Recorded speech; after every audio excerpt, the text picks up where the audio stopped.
and welcome to this professional development session on how to use response cards in the classroom.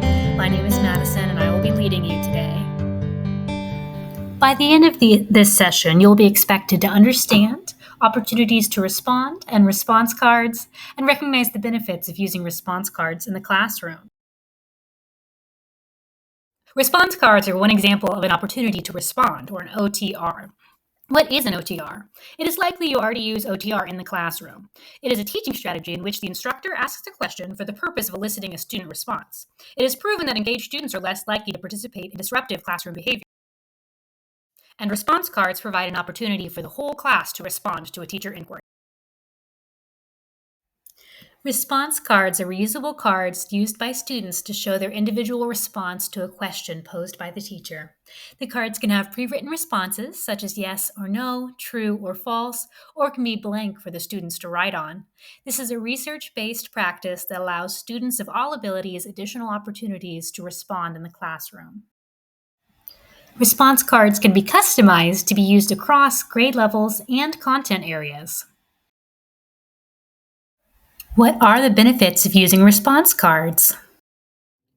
The benefits of using response cards in the classroom include an increase in student participation. It has been shown to increase academic achievement. Response cards are effective with a wide variety of learners, and instructors have the opportunity to make corrections immediately and measure entire class understanding and make adjustments. Response cards can be used in a whole class or a smaller group setting. Before you implement response cards in your classroom, it is important to consider how they will be managed. How and when will they be distributed to your students? Where will they be stored when they are not in use? Ensure that the class understands the signal, such as the instructor saying "cards up," that indicates the appropriate time to use the cards. Before you begin, model how the cards will be used in the classroom and have a practice session to demonstrate the routines and expectations that come with using response cards. The first step in using response cards, once they've been distributed, is posing a question to the class. The kind of question you ask and the amount of time students have to prepare their response will depend on the kind of response cards you've created. Students with pre-written cards may be able to respond immediately, while students who are asked to write a response may need a little more time. Once students have had time to consider the question asked, give them the predetermined signal that it is the appropriate time to display their response cards. Depending on your classroom expectations, the response time may be the only time the students are allowed to touch the card. Once the response cards have been raised, you have the opportunity to provide immediate feedback on student responses, as well as a measure of how well the class is understanding the content.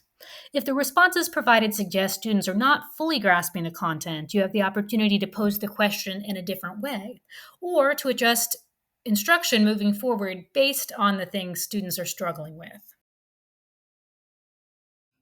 And then you repeat the process for the entirety of your predetermined questions, making note of students' strengths and weaknesses throughout the inquiries. Other considerations to consider while using response cards include laminating the cards for extended use. Laminated cards can also be written on using whiteboard marker. In lieu of cards, use small whiteboards in the classroom, and that can achieve the same effect. As you reflect on your own teaching practice through response cards, also consider asking students for feedback. Do they understand how to use the cards? Do they feel more comfortable answering questions using the cards? Are the cards a distraction or a help? Thank you for participating in this professional development session.